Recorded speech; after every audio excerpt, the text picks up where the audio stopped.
우리 하나님께서 우리에게 주시는 말씀은 에베소서 2장 14절에서 17절 말씀입니다.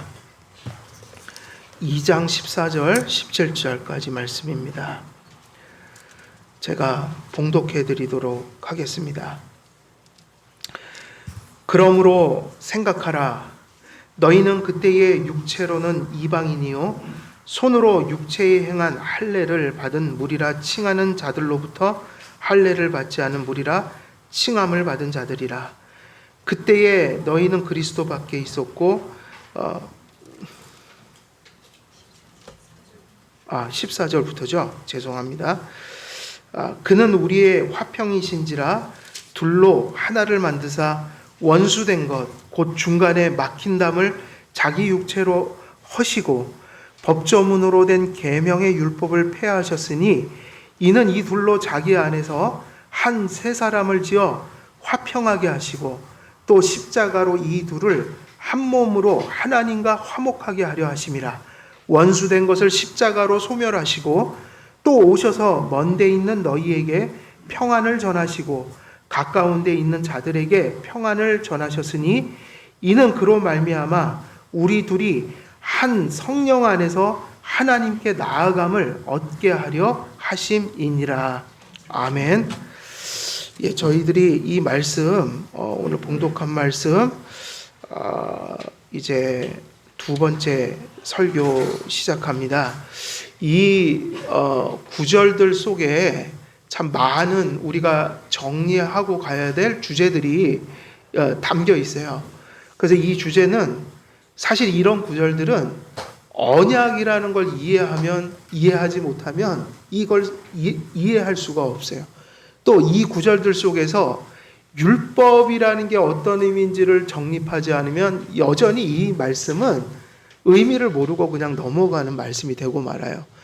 율법, 그리고 언약, 그리고 복음, 이런 우리의 구원의 매우 생명과 같은 진리들이 이 짧은 말씀들 속에 엮여져 있기 때문에 우리가 이 말씀들을 사실은 신중히 이렇게 이해하면서 가야 합니다.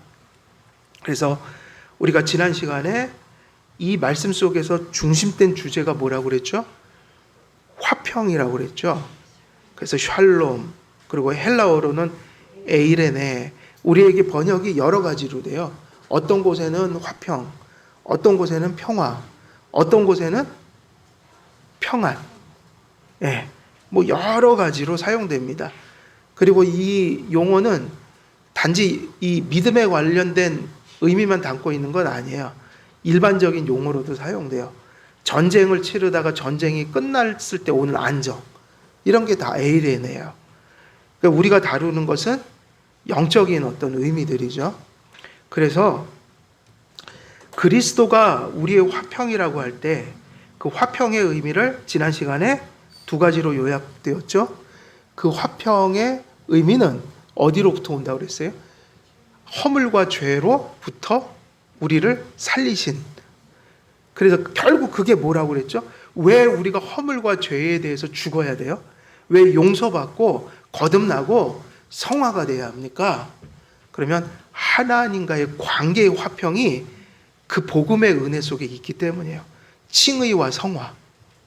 칭의와 성화라는 예수 그리스도 안에 있는 그 이중 은총 속에 있는 것이다.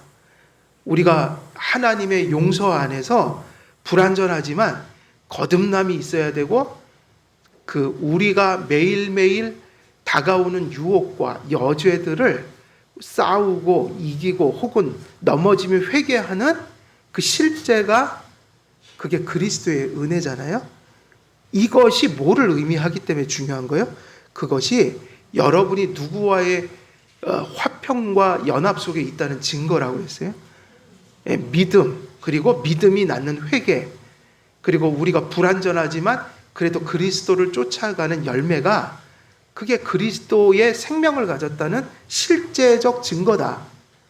그러니까 이런 하나님에 대한 죄사함의 은총과 성화적인 삶을 살지 못하면 비록 구원을 받았다 하여도 그리스도와 화평을 누리며 사는 삶을 경험할 수가 없게 되는 거예요. 그 세상에 세 부류의 사람이 있다고 그랬죠. 거듭나 불완전하지만 정상적인 크리스찬의 삶을 살아가는 사람들. 우리에게 정상은 완전함이 아니라고요. 죄를 질 때도 있다고요. 정상적인 그리스도인이. 그렇지만 두 번째, 어떤 그리스도인이 있어요? 정상적인 그리스도인. 용서 안에서 성화적 삶을 진보해가는 성도. 두 번째는 뭐예요? 어떤 성도예요? 매우 매우 연약한 성도. 잠들어 있는 성도. 병든 성도. 구원 받았음에도 불구하고 자꾸 방황하고 살아가고 죄 짓고 살아가고 좀 심각한 거야. 깨어나야 돼요. 근데 세 번째, 이건 우리가 분간할 수 있을까요? 없을까요? 내막을. 이거 중요하네요. 이거 내막을 우리가 알 수 있어요? 없어요? 이건 우린 몰라요. 정말 몰라요. 이건 우리가 판단할 일은 아니에요. 우리가 판단한다는 것은 외적인 표지를 가지고 치리도 하고 책망도 하고 격려도 하고 칭찬도 하는 거예요. 그건 있어야죠. 근데 실체는 우리가 완전히 못 봐요. 그러니까 내가 내 자신을 점검하라는 얘기. 내가 정상적인 신앙생활을 하고 있는가? 두 번째, 잠들어 있는 신앙생활을 하는가? 병든 신앙생활을 하고 있는가? 세 번째가 뭘까요? 그리스도의 이름을 외적으로는 달고 있으나 실제로는 구원받지 못한 사람. 실제로는. 왜 그렇죠?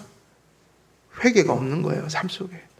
전혀 그리스도인으로서 열매가 없는 거예요.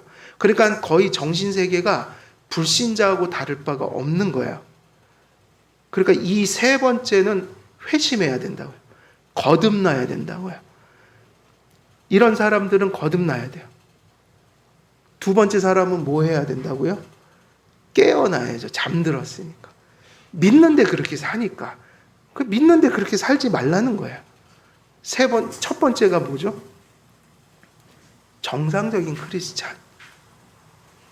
완전하지 못해도 하나님의 용서를 알고 감사를 알고 불완전하지만 그래도 바르게 살려고 애쓰면서 크고 작은 열매를 맺고 간혹 가다 쓰러지면 반드시 뭐 해요?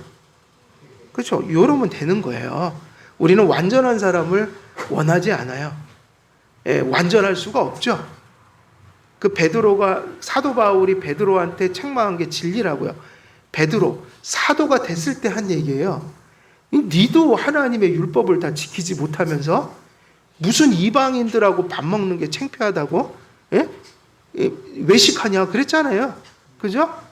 그랬다고요. 니도 똑바로 못 살면서 무슨 그 외식하고 앉아 있어? 그랬다고요. 누가요?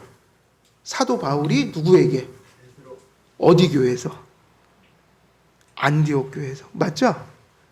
왜 할례 못 받은 사람하고 밥 먹다가 갑자기 유대인들이 오니까 또 유대인들이 비방할까 봐 우리 빨리 피합시다 그래갖고 슬슬 자리를 빠져나갔다고요. 그 사도 바울이 얼마나 화를 낸지 몰라요. 외식하지 말아라. 니도 똑바로 못 살면서 니도 완전하게 못 살잖아. 그게 언제 한 얘기라고요? 목사한테 한 얘기가 아니에요. 누구에게? 사도에게요. 그 얘기는 무슨 얘기예요? 사도도 똑바로는 못 살아요. 완전하게는. 인간이라고요. 성경에 보면 엘리야도 뭐를 가진 사람이라고 그랬어요? 인간의 성정을 가져서 그가 은혜로 그렇게 산 거예요. 그렇지만 그도 인간인지라 한 번은 자빠졌잖아요. 그래갖고 로뎀나무 아래서 하나님이 위로해 주셨으니 망정이지 내버려뒀으면 그도 그냥 그러고 그렇게 사는 거예요. 그렇게 절망해가고. 그러니까는 잘 분별하셔야 돼요, 여러분. 완전주의로도 가지 마시고 또 그렇다고 해서 율법 폐기론자처럼 사지도 마세요. 그렇지만 우리는 자기 자신을 뼈저리게 돌아봐야 돼요. 내가 구원을 받은 사람인가? 아니면 잠들어 있지는 않은가? 아니면 내가 지금 정상적인 은혜 속에 살아가는구나. 은혜구나. 하나님 감사합니다. 더 기도하고 겸손해야지. 이러고 살아가면 되는 거죠. 정상적인 사람들. 근데 이걸 누가 해줘야 돼요? 타인이 해줄 수 있나요? 없나요? 그래서요, 교회는 다 세례받고 구원받았다는 건 전제로 해서 성도님들이 설교를 듣지만 끊임없이 뭘 전해야 될까요? 교회에서 율법을 전해야 돼요. 죄를 깨달으라고. 율법이 전해져야 내가 어디 있는지를 알거든요. 그래갖고 여러분, 율법이 부담된다고 자꾸 자기 수준으로 끌어내리면 안 돼요. 지금 솔직히 보면 많은 사람들이 율법을 자기 수준대로만 받아요. 내가 할 수 있는 것만큼만 들을래.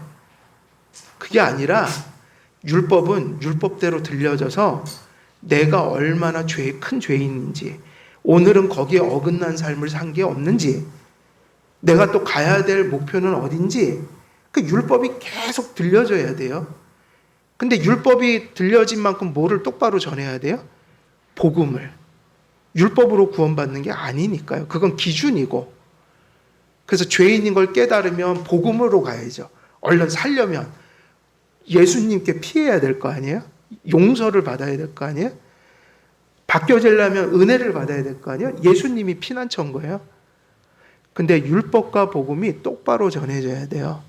그리고 교회에서는 대부분이 수년 동안 교회를 다니신 분들이 앉아 있지만 항상 무슨 메시지를 전해야 될까요? 그게 제가 사역하면서 착각했던 부분이에요. 다 세례받고 구원을 전제하고 성도님이라고 부르지만 항상 거듭남을 전해야 돼요. 거듭나라고. 믿고 거듭. 왜냐하면 안 믿는 사람이 있을 수 있단 말이에요. 회심을 하라고 전해야 돼요? 안 전해야 돼요? 그래서 마틴 로이드 존스가 유명한 게 복음 전도. 수십 년 당인 분들을 대상에 놓고 늘 거듭나라고 얘기했다고요. 거듭나라. 왜냐하면 대부분은 거듭났겠지만 거듭나지 않은 사람도 있을 수 있어요? 없어요? 있죠. 그러면 그걸 안 전하면 자기가 거듭난 줄 알고 살아간다고요. 그래서 복음 설교를 하는 거예요. 다 알지만, 예수 믿고 구원받는 걸 알지만 예수님 믿고 회개해야 구원받는다는 걸 끊임없이 전해야 돼요. 근데 그 얘기를 들으면서 거듭난 사람들은 그걸 무슨 말씀으로 받아들이겠어요? 거듭나란 말씀이 아니라 성화되라는 채찍으로 알겠죠. 회개하라. 그래서 여러분, 단어는 하나고 말은 하나고 설교는 하나더라도 그 안에 이렇게 입체적인 것들이 흘러가고 있는 거예요. 그래서 교리를 안 배워놓으면 그 얘기를 못 알아들어요. 아니, 목사님, 내가 교회 다닌 지가 몇 년 되는데 또 맨날 예수님 믿고 회개하래, 회심하래. 아니, 거듭나는 게 한 번 거듭나지 두 번 거듭나나? 아니죠. 계속 끊임없이 복음을 전해야죠. 교회에는 거듭나지 못한 사람들이 있을 수 있어요. 그러니까 자기를 점검하세요. 내가 거듭난 사람인가? 내가 잠들지는 않았나? 아니면 정상적인 크리스찬이라면 그래, 이 믿음을 지키고 살아야지. 또 정상적인 믿음이라고 그래서 자만하지 마세요. 그 믿음이 누가 주신 건데요. 그러니까 이게 맞는 거죠. 이 믿음을 예수님이 피 흘려서 주신 건데 잘 지키고 살아야지. 내가 잘난 게 아니라 하나님이 주신 건데, 은혜로 주신 건데 내가 이거 지키고 살아야지. 그럼 되는 거죠. 그래서 화평이라는 게 뭐예요? 관계 회복이라고요. 거기서 온 거라고요. 그러니까 우리의 화평은 누구와 똑바른 관계를 맺고 누구와 화목하게 사는 게 화평이에요? 그리스도 안에서 하나님과. 그래서 그걸 돌아보면서 사셔야 되는 거예요. 성화는 내가 가는 길에 자꾸 하나님과 불화하게 만드는 게 없나? 자꾸 이것 때문에 하나님과 내가 불화가 일어난다. 좀 살만하면 또 죄를 져갖고 자꾸 죄책감이 드니까 뒤로 물러나고, 그럼 하나님 또 뵙기가 죄송하고, 또 그렇게 또 한 달 걸리죠. 또 그게. 그래서 또 은혜 받고 좀 나올만 하면 또 죄 지었갖고 또 그냥 하나님과. 근데 이게 착각이에요. 하나님은 여러분을 박대하신 적이 없다고요. 그러니까 죄를 지면 원래 그렇게 양심이 깨어나갖고 성도들은 괴로운 삶을 살게 돼 있어요. 불신자들은 안 그런지 몰라도 그러니까 성도는 두 가지밖에, 성화가 되든지 아니면 그냥 그 모양 그 꼴로 살든지. 그게 무슨 얘기예요? 매일매일 불신자처럼 괴로워하고 사는 거예요. 그게 무슨 얘기입니까? 성화적 화평을 누리고 살라. 교제의 화평. 우리는 연합됐잖아요? 근데 자꾸 죄를 지면 자기가 스스로를 정죄한다고요. 그래서 목까지도 흔들리게 돼 있어요. 목까지. 구원의 확신이 흔들려요. 그 웨스트민스터 신앙고백서에 다 있어요. 그거 빨리 기독교 강요 끝내고 하려고 그래요. 너무 좋은 얘기들이 많이 담겨 있어요. 죄를 자꾸 지면은 하나님이 버리는 게 아니라 자기가 스스로 그 뭐라고 그러죠? 도둑이 제발 저린다고 자기가 못 견뎌하는 거예요. 살아있으니까 그래도. 양심이. 그러니까는 신앙 건강에 최고 안 좋은 게 죄라고요. 누리지를 못하고 살아가는 거예요. 앞에 진수성찬인데 먹지를 못하는 거예요. 저게 내가 먹어도 되는 밥인가? 아니 우리 집 밥인데 왜 못 먹어요? 막 먹으면 되지. 그죠? 우리 집이잖아요. 우리 집. 하나님이 성찬의 식탁. 예수님이 피 흘려서 나를 구원해 주셨는데 거기 있는 그 생명의 양식을 맛있게 먹으라고 베풀어 주셨는데 먹으면 되는 거죠. 내가 성도라면 우리 집 밥상인데. 근데 왜 못 먹는지 아세요? 도둑이 제발 저려서. 죄를 자꾸 지니까 그 생각이 드는 거예요. 아이고, 저걸 먹어도 되나 내가? 아이고, 아버지가 날 버린 것 같은데. 저 이제 남의 집 된 것 같은데. 꼭 누가 그랬죠? 성경에 있잖아요. 돌아온 탕자. 탕자가 먼 곳에 가서 죄 짓고 들어오지를 못하고 먼 곳에서 빙빙 돌았다고요. 성경 보면. 상거가 먼데 그랬어요. 거기 성경에 보면. 들어오지는 못하고 죄진 게 많아갖고 아이고 가면은 아버지한테 맞아 죽을 것 같기도 하고 나를 호적에서 판 것 같기도 하고 어떡하지? 들어가도 될까? 아유 그냥 종이라도 내가 그냥 머슴이라도 하면 좋을 텐데 저기 가서. 지가 그러고 있잖아요. 지가. 그러니까요. 성도는요. 열심히 신앙생활하고 순종하고 그리고 하나님 앞에 믿음으로 살고 또 조금 잘못하면 빨리 회개하고 이게 되는 사람이 뭘 누리고 살아가는 거예요? 그 화평. 어떻게 누려보셨나요? 화평을 좀? 그게 얼마나 좋은 건데요. 그게 뭐겠어요, 화평이. 여기에 이 죄인의 가슴 속에 하나님이 계시다라는 확신이에요. 제가 전에 말씀드렸나요? 제가 고2 때 세례를 받았는데 저는 그때 이게 고2 때 세례받고 그 의미를 목사님이 가르쳐 주는데 그리고 성경 구절을 그걸 외웠다고요. 내 안에 사느니 그리스도시니 나의 죽음도 유익함이라. 그런 중 누구든지 그리스도 예수 안에 있으면 새로운 피조물이라. 이전 것은 지나갔으니 보라 새 것이 되었도다. 이게 언제 외웠냐? 요즘에 못 외워요. 제가 머리가 못 외워져요. 이거 고2 때 외운 거예요. 고2 때. 면목동에서 제가 청량고등학교를 다녔는데 면목동에서 청량고등학교 차를 타고 가면서 세례받고 그게 지금도 기억해요. 그 하나님의 임재의식, 내주의식. 아니 내가 내 속에 하나님이 계신데 그래갖고요 정말이었어요. 이게 여기를 이렇게 잡았다니까요. 내가 그 차 안에서 이러고 다녔어요. 아우 여기 하나님 계신데 그게 화평이에요. 화평. 믿지 않고 회개 안 하면 하나님의 임재의식을 가질 수가 없어요. 여러분. 성도들도 회개하지 않고 하나님 앞에 순종을 결단하지 않으면 그 교제의 화평을 누릴 수가 없어요. 크리스찬들이 적어도 그 확신은 잊고 살아야 되잖아요. 여기 누가 계시다? 그러니까 얼마나 좋습니까? 얼마나 좋은데요? 제가 우리 어머니 생각하면 우리 지금도 그래요. 저는 어려서부터 그랬어요. 우리 엄마가 있는 게 너무 좋았어요. 우리 엄마가 얼마나 좋은지. 옛날에는 그 동네에서 마실당이잖아요, 엄마들이.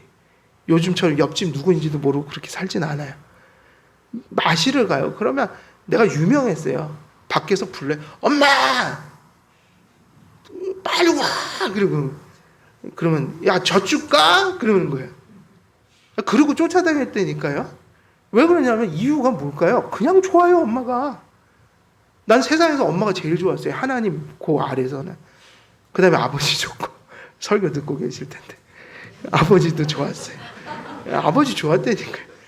그래도 엄마하고 아버지 싸우면 아버지 편 들어드렸어요, 제가. 예.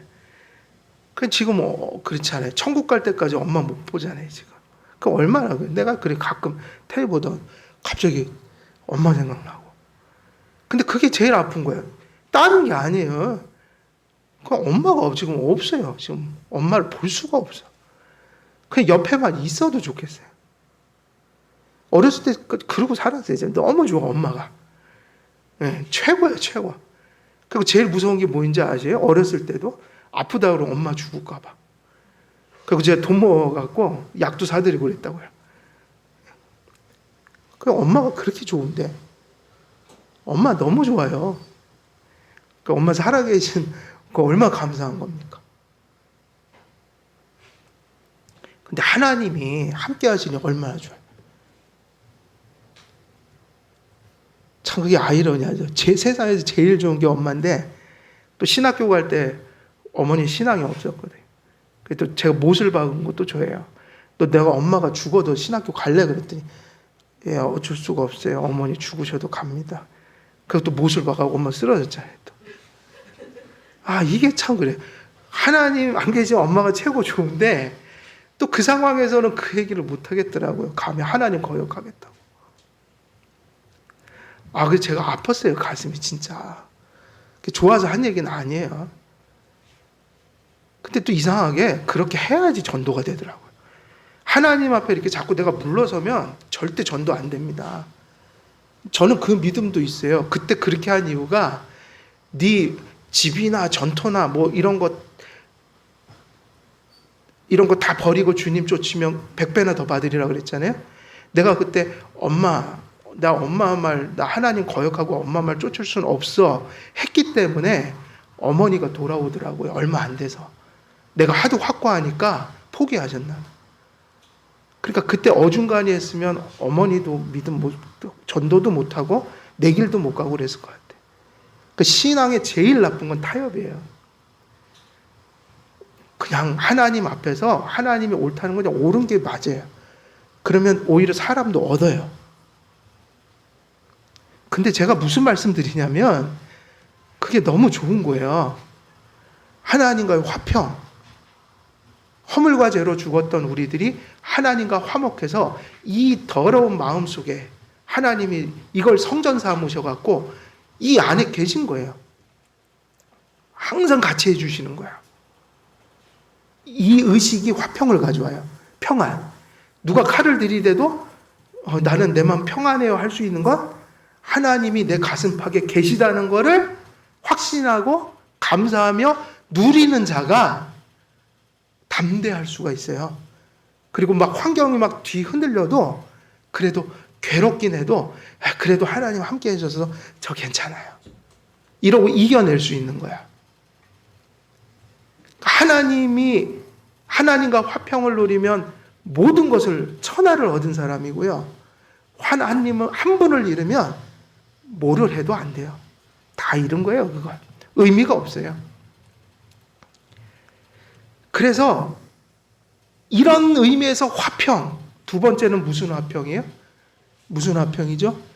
이방인과 유대인 사이에 이제 이방인들이 유대인과 동일한 모습으로 하나님의 백성이 되어지는 이 교회론적인 화평. 누구나 성도가 될 수 있다. 누구나 은혜 언약의 백성이 될 수 있다. 그러니까 죄를 많이 져서 지옥 가는 사람은 없고 예수 안 믿어서 지옥 가는 거예요. 회개 안 해서 지옥 가는 거예요. 그래서 14절에서 언급된 유대인과 이방인 사이에 그 원수된 것, 중간에 막힌 담을 허문 주체가 그리스도이심을 강조합니다. 14절에서 이것이 되게 중요해요. 그래서 제가 말씀드린 이 모든 화평의 근원은 뭐죠? 어디서 오는 거죠? 그리스도와의 연합. 그래서 그는 우리의 화평이신지라 할 때 그 단어의 문법적인 구조도 그걸 가르쳐 주고 있어요. 그래서 보면은 이렇게 원래는 돼 있어요. 이게 한글로 이렇게 우리의 그 어순으로 지금 번역을 한 건데 이게 어떤 의미로 이렇게 원래 이렇게 순서가 돼 있냐면 헬라어가 그는 왜냐하면 뭐뭐이다. 근데 뭐냐면 우리의 화평이다. 이렇게 돼 있다고요. 순서가. 그러니까 그는 왜냐하면 뭐뭐이다. 우리의 화평. 이 순서로 단어가 배열돼 있어요. 맨 앞에 뭐가 와 있죠? 뭐가 와 있어요? 그는. 원래 우리말대로 하면 뭐가 맨 앞에 와 있어야 돼요? 왜냐하면 그는 우리의 화평이다. 우리 한글 성경에는 왜냐하면이 빠졌죠? 없죠? 근데 헬라어에는 왜냐하면이 있어요. 가르라는 단어예요. 근데 그게 원래는 우리가 맨 앞에 쓰잖아요. 왜냐하면. 근데 헬라어에는 뭐가 먼저 나왔냐면 그는 이게 맨 앞에 와 있다고요. 어순이. 헬라어에서 맨 앞에 나와 이렇게 대명사 같은 게 맨 앞에 나와 있을 때 뭐를 의미하는 걸까요? 그거를 강조하는 거예요. 그래서 우리 성경에는 그게 보이질 않아요. 그냥 그는 이렇게 되어 있죠. 우리 어순하고도 똑같아서 그냥 그렇죠. 그는 우리의 화평이신지라. 아마 왜냐하면을 넣었으면 이렇게 되어 있겠죠. 왜냐하면 그는 우리의 화평이신지라. 근데 맨 앞에다 그것을 놔서 강조하고 있으니 이런 의미가 되는 거죠. 다른 이가 아닌 바로 누구만이? 그만이. 그가 주체라는 것을 강조하는 거예요. 이러한 강조를 통해 바울은 유대인과 이방인이 원수된 것과 그 중간에 막힌 담의 문제가 오직 누구만을 통해서 해결되었다는 거예요. 오직 그리스도만을. 그래서 여러분 오늘날은 이거를요. 이 말씀을 가지고 붙들어야 돼요. 그러니까 그런 거 말고요. 그냥 목사님이 예수님 외에 구원이 없대. 이 정도 가지고는 세상 논리를 못 이겨요. 기독교 안에 들어와 버린 자유주의 신학을 못 이겨요. 여러분이 헷갈린다고요. 여러분한테 그런 얘기를 전하는 사람들이 누구냐면 목사이니까. 신앙에 관심이 많은 집에 가면 신학서 저기 빼곡이 박혀있는 그런 사람들이 자유주의에 빠진 사람들 중에 무서운 논리로 교회를 더럽히고 어지럽히는 사람들이 있단 말이에요. 그래갖고 말씀 속에서 이걸 확인해야 돼요. 오직 그리스도 외에는 구원을 받을 길이 없다. 그러니까 우리의 사고에 있어서 혹여라도 우리의 마음속에서나 누군가가 야 그래도 예수님이 그렇게 잔인한 분도 아닌데 그 예수님 없이 구원받는 일이 조금은 있지 않겠어? 그게 예전이든 오늘날이든 그게 다원주의로 접어드는 아주 시작점인 거예요. 그냥 복잡할 거 없어요. 설명 못해도 돼요. 모르면 되죠. 못하면. 생각 안 해야죠. 그런 걸. 성경에도 대답을 안 한 걸 왜 캐려고 그래요. 그냥 우리가 할 수 있는 얘기는 하나죠. 성경에서 확실히 가르쳐준 건 이거야. 몰라. 너희들이 그런 얘기를 하는데 그래 모르겠다. 나 논리적으로 뭐 다른 건 모르겠다. 근데 나는 확실히 아는 건 있어. 예수님께서 예수 그리스도 외에는 구원받을 다른 이름을 주신 적이 없다고 하셨어. 그리고 나는 길이요 진리요 생명이니 나로 말미암지 않고는 이거 중요해요. 나로 말미암지 않고는 아버지께로 갈 자가 없느니라. 나는 그거밖에 몰라 무식해서. 그래서 나는 예수님을 믿어야지 된다고 생각해 누구나. 저도 사실 이 수준이에요. 더 설명을 못 드려요 물어보면. 그래서 성경에는 바로 하나님과 죄인이 화목하고 많은 사람들이 예수를 모셔서 한 가족이 되는 화평을 경험하게 되는 것이 예수님 외에는 없다. 왜냐하면 이방인들이 은혜 언약의 복에 참여하는 것을 가로막고 있던 담은 오직 그리스도께서 육체를 입고 이 땅에 오셔서 십자가 위에서 피를 흘려 제물이 되심으로 허물어졌기 때문입니다. 그래서 허물과 죄로부터 구원받은 것도 예수님 때문이고요. 이방인과 유대인이 하나 되어 교회를 이룰 수 있는 것도 누구 때문이에요? 그리스도 때문이죠. 그 외에는 다른 이유가 없다. 물론 장로교회에서 유아들이 유아 세례 받고 아기 때 신앙을 고백할 기회를 갖지 못하고 죽은 경우는 구원을 받았다고 전제를 해요. 아이들, 은혜 언약, 백성이라고 보기 때문에 신약이나 구약이나 할례를 아이들에게 줬잖아요. 세례를 아이들에게 주죠. 그 얘기는 무엇을 의미하죠? 언약의 백성들이란 말이에요. 그래서 유아들은 우리의 신조들도 보면 그 아이들이 신앙 고백할 기회를 같이 받고 죽으면 구원을 받았다고 전제해요. 그 외에는 없어요.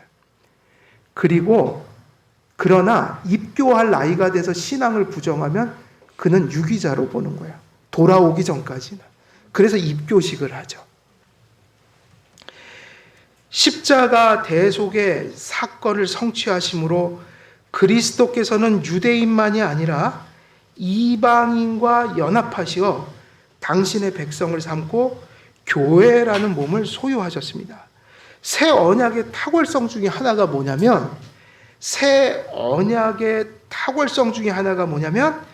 옛 언약에서 매우 극소수의 이방인들을 언약의 백성으로 받아들인 것과 대조적으로 이제 새 언약 속에서는 어떤 일들이 벌어진 거예요? 모든 이방인들이 다만 한 가지 믿고 회개한다면, 이게 중요해요.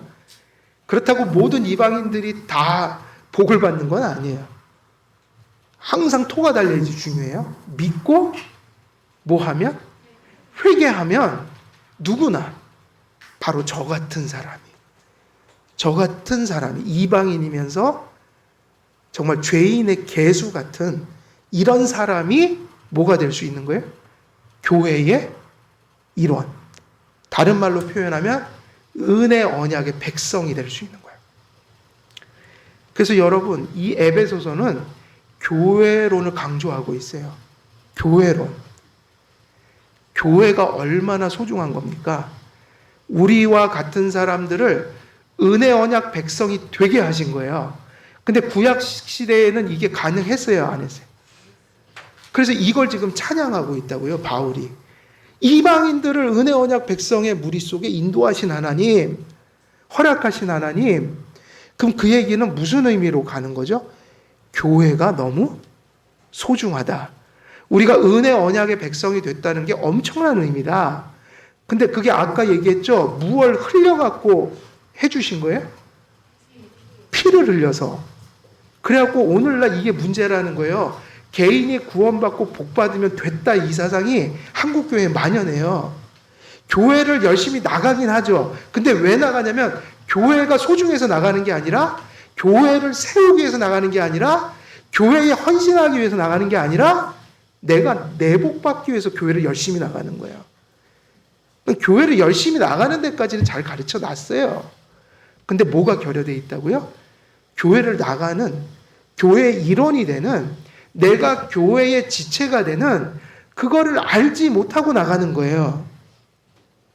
그래서 우리가 교회가 됐다는 말이, 어디 교회의 회원이 됐다는 말이, 이게 엄청난 얘기인 것은 나를 허물과 죄로부터 구원하시기 위해서만 피 흘리신 게 아니라 그 피 때문에 우리가 뭐가 될 수 있게 됐다고요? 교회의 일원이 된 거예요. 그러니까 하나님이 피값으로 뭐를 사셨다고 가르치죠? 교회를. 그럼 여러분, 교회를 하나님이 피 흘려서 사셨다는 의식을 가져야 된다고요. 내 구원, 내 어떤 축복, 그리고 현실 생활 속에서 뭐가 안 되거나 어려우면 그거를 내가 교회 나가면 또 이렇게 받을 수 있지, 해결할 수 있지, 하나님께 그런 걸 도움, 여기에 머무르면 에베소서의 절반을 부정하는 행위예요. 항상 허물과 죄로 구원해 주신 것과 나 같은 이방인이 교회의 일원이 되어 언약 백성의 복을 받는 특권을 얻게 된 거. 왜냐하면 교회의 일원이 된다는 것은 은혜 언약의 특권을 갖게 된다는 말하고 이 꼴인 거예요. 그래서 유대인들이 할례를 어떻게 했어요? 할례를 자랑했다고요. 할례라는 건 뭐냐면 이스라엘 백성이라는 의미예요. 한마디로 은혜 언약의 백성이다. 그럼 오늘날 세례는 무슨 의미죠? 세례를 받았다 내가. 그러면 은혜 언약 백성 속에 있다는 의미인 거예요. 구원을 받았다는 의미와 함께 바로 그 구원을 받은 자로서 은혜 언약의 특권을 받은 하나님 백성이 되었다. 그래서 여러분, 개인 구원 외에 뭐가 우리 안에 확고히 서야 될까요? 교회론이 들어서야 돼요. 교회론. 그래서 교회를 우리가 교회가 된 것, 교회의 일원이 된 것, 교회에서 함께 예배하고 교제하고 또 우리에게 주어진 특권과 의무를 다하는 그 삶을 살아가는 실존이 바로 은혜 언약 백성의 그렇게 이방인들이 사모했던, 그리고 유대인들이 그렇게 자랑했던 그것을 우리가 얻게 된 것이다. 그럼 어떻게 얻게 되었는가? 예수님께서 피를 흘려서. 그래서 그리스도께서 허신 그 중간에 막힌담은 단지 유대인과 이방인 사이의 문제만을 의미하지 않습니다. 그래서 막힌담이라고 할 때 그 막힌담이 뭐와 뭐를 함께 의미하는 거예요?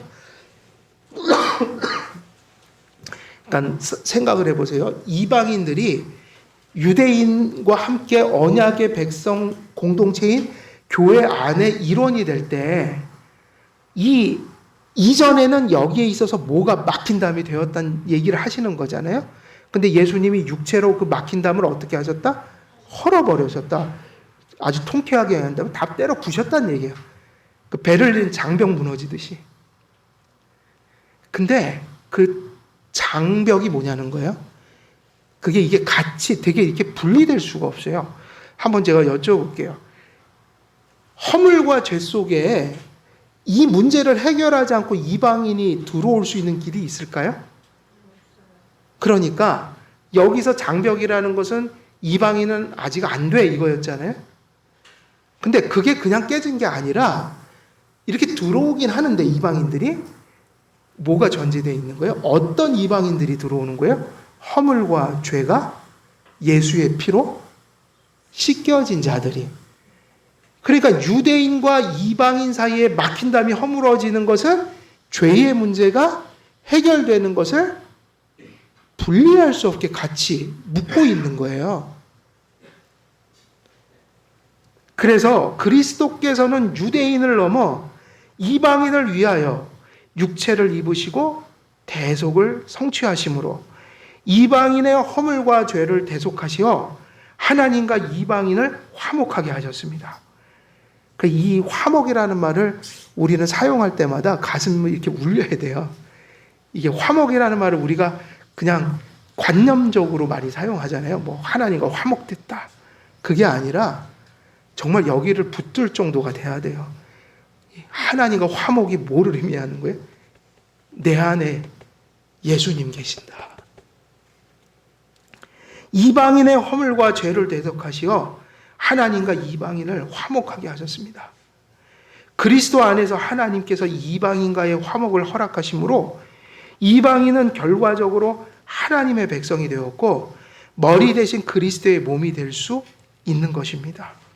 이로 인해 유대인과 이방인은 이제 하나의 백성이 되고 신약, 새 언약의 교회의 일원이 될 수 있게 된 것입니다. 십자가 사건은 먼저는 유대인들과 이방인들의 뭐를 먼저 제거하는 사건이었어요? 허물과 죄를 사하시고 이것이 이제 된 연후에 허물과 죄가 제거된 유대인과 이방인이 새로운 새 인류를 만들게 된 거예요. 그러니까 이제부터는 뭐가 의미가 없어져요? 유대인이라는 것은 의미가 없어지는 거예요. 그런 시대가 된 거예요. 그래서 지난 시간에 말씀드렸듯이 이제는 누가 중심이 된 공동체가? 그리스도가.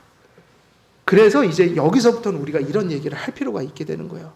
이제는 유대인들이 나가버렸고 유대인이나 헬라인이나 누구나 그리스도인이라는 이름밖에 없어요. 그런데 이방인들끼리 모인 교회도 계속 이런 막힌담이 생겨요, 안 생겨요? 우리나라 교회 보세요. 장로교가 사부노율 다 찢어져 있잖아요. 뭐 교파들이 난립을 하잖아요. 왜 그렇게 해서 다 갈려 나간 거죠. 그러니까 지금은 유대인들이 허세를 부리지 않아도 이방인들끼리 찢어지는 거예요. 근데 중요한 게 있어요. 그거를 좀 합쳐보자고 한 게 에큐메니칼 운동이 현대에 일어났지만 우리가 보통 지금 복음주의 진영에서 하나 됩시다 하는 거는 진리를 버리고 하는 행동들이에요. 그러니까 진리가 사라질수록 하나 되기 쉽죠. 무슨 짓을 해도 같이 할 수 있으니까. 근데 그거는 성경이 얘기하는 진리 연합 운동이 아니에요. 뭐 안에서 하나 돼야 되는 거예요? 그리스도. 그리고 그걸 더 구체적으로 얘기하면 어떤 그리스도를 믿느냐가 일치돼야 되는 거죠. 진리. 그래서 숫자적으로는 어려워요. 그런 연합운동이 일어나게. 그러니까 저는 그런 거를 믿지 않아요. 뭐 전체 교회가 갑자기 어느 날 근데 어떻게 진리가 하나 됩니까? 너무 다양해져 버리고 심지어 그 안에 자유주의, 별의별 사람들이 다 모여 있는데 은사주의. 그러니까 지금 연합운동은 그런 게 아니에요. 수가 아니라고요. 많이 오건 적게 오건 진리를 바르게 전해서 그 진리 때문에 모여지는 사람이 자꾸 늘어나는 거. 그게 연합운동인 거예요. 참된 연합은 어디 있다고요? 진리 안에 있는 거예요. 진리 때문에 하나 되는 거야. 그래서 되게 중요한 개념이 뭐죠? 우리가 교회를 이루고 서로 사랑할 때 사랑하는 이유가 뭐 때문이어야 된다는 거예요? 그리스도 외에는 없어야 된다는 거예요. 우리가 한길교회에서 서로가 사랑하고 교제하고 예배드리는 이유는 뭐죠? 저 사람들 안에 성령이 계시기 때문이에요. 한 성령을 모셨다는 믿음 때문인 거예요. 그러니까 지금 오늘날 유대인과 이방인의 싸움이 아니라 무슨 학연, 무슨 지연, 또 무슨 삶의 여건, 또 뭐 심지어는 교회에서도 동호회가 발달돼 있더라. 그런 거 우리 만들지 마세요, 영원히. 알았죠? 왜냐하면 취미 따라 또 친해지는 거 아니겠어요? 전에 부교육자 하면 매해마다 그것 때문에 싸워요. 구역을 정할 때 친한 사람들끼리 해달라는 거예요. 그러니 구역이 큰 교회에서 한 번 생기면 10년, 20년, 30년을 가요.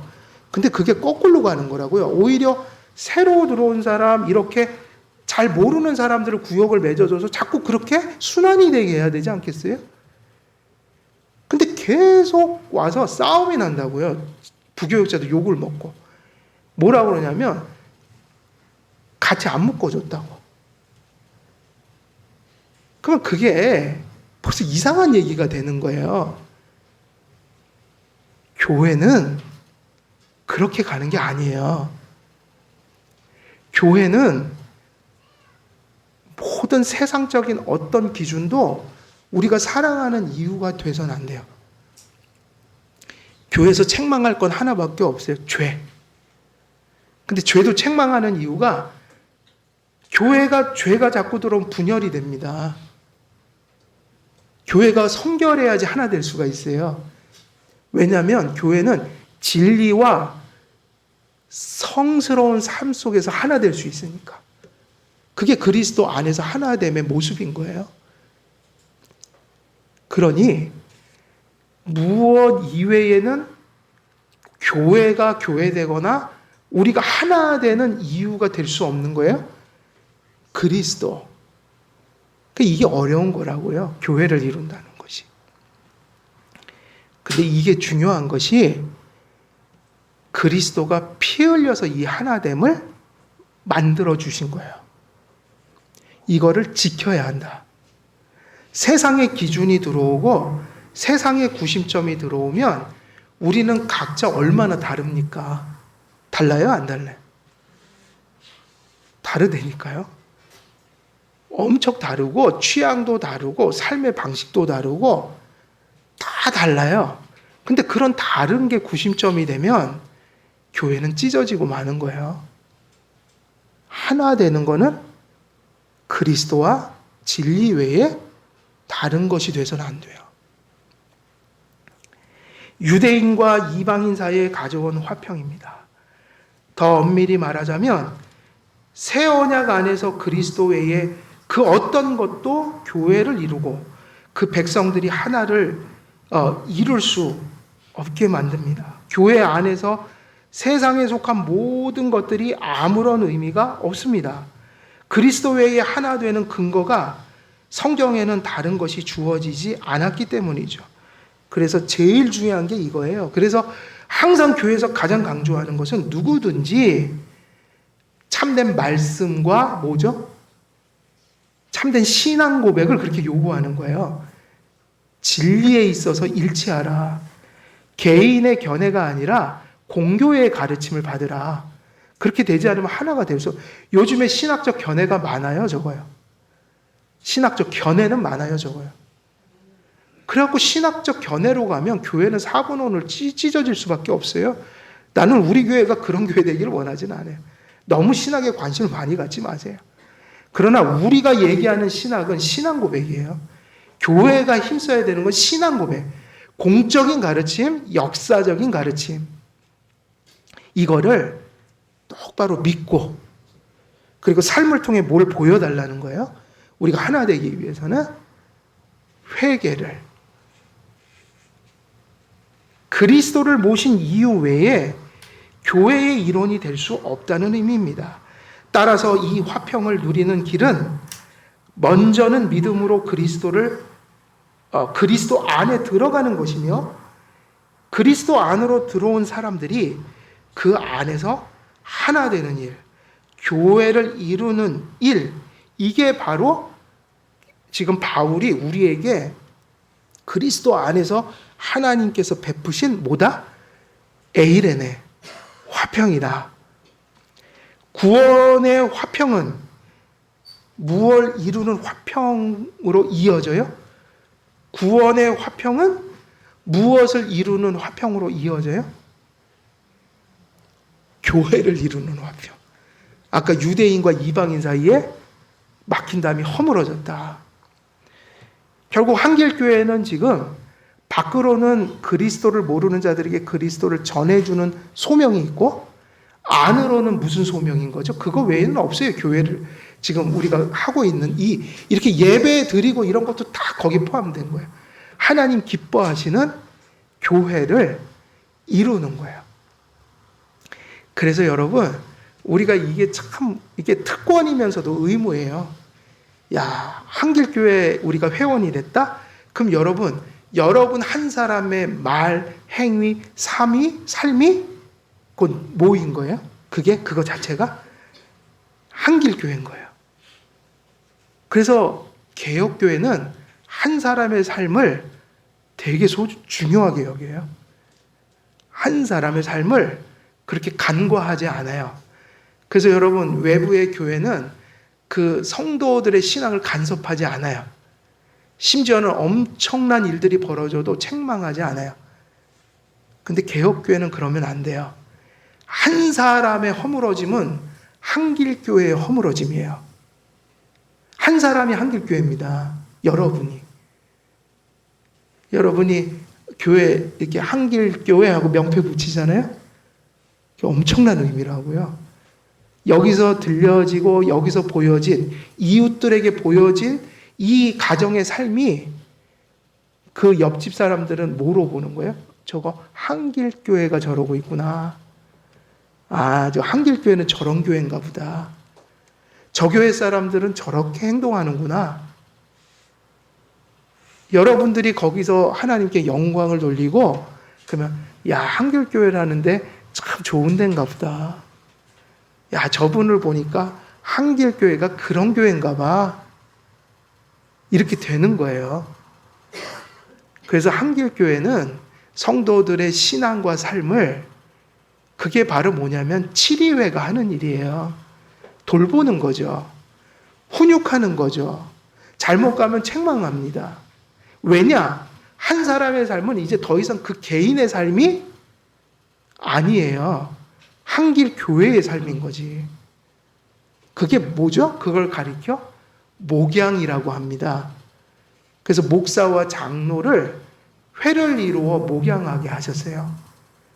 이제 우리가 장로를 또 이제 뽑는 게 아니라 이제 고시를 보시는데 왜 당회를 만드냐면 그런 일을 하라고 하는 거예요. 그러니까 그게 뭐를 의미하죠? 교회를 세워가는 거다. 성도들의 삶이라는 게. 교회를 세워가는 삶이에요. 그래서 구원이 없이 교회도 없지만 교회 없는 구원이 존재할 수 있어요? 없어요? 결과적으로는. 교회 없는 구원은 존재하지 않아요. 구원을 받았기 때문에 교회가 존재한단 말이에요. 그렇게 그것을 역으로 얘기한다면 교회가 나타나지 않는 구원은 그건 참구원이 아닌 거예요. 이게 오늘 에베소서에서 제가 전하고자 하는 첫 번째 주제입니다. 오늘 여기까지 말씀 전하고 정리하여 기도하면 오늘 전한 말씀 속에서 이 화평의 주체는 누구십니까? 그리스도시죠. 그래서 그 그리스도가 가져온 그것이 우리의 화평이 되었다. 근데 이 이방인들이 교회로 들어오는 일이 어떤 화평과 먼저 어떤 화평이 전제되어 있어요? 허물과 죄로부터 사함을 얻어 하나님과 대속의 화평을 누리는 그것이 그 이방인들이 유대인과 하나 될 수 있는 근거가 되었다. 그래서 이 화평 속에 있는 이 구원과 교회론적인 이 끊어낼 수 없는 고리를, 연결성을 우리 한길교회 성도님들이 삶 속에서 구현해서 구원 얻은 성도로서 우리 아름다운 한길교회를 이루어감으로 하나님의 뜻과 영광이 드러나는 그런 큰 은혜를 우리 모두가 이루어 가시기를 우리 주 예수 그리스도의 이름으로 축원드립니다. 기도하겠습니다. 은혜로우신 아버지 하나님, 오늘도 바울의 입술을 통하여 성령께서 말씀하신 그 두 가지 화평, 우리 한길교회 또 우리 모든 성도님들 가슴 속에 성취될 수 있도록, 경험될 수 있도록, 또 그것이 누려질 수 있도록 하나님 함께하여 주옵소서. 감사드리옵고 우리 주 예수 그리스도의 이름으로 기도드리옵나이다. 아멘.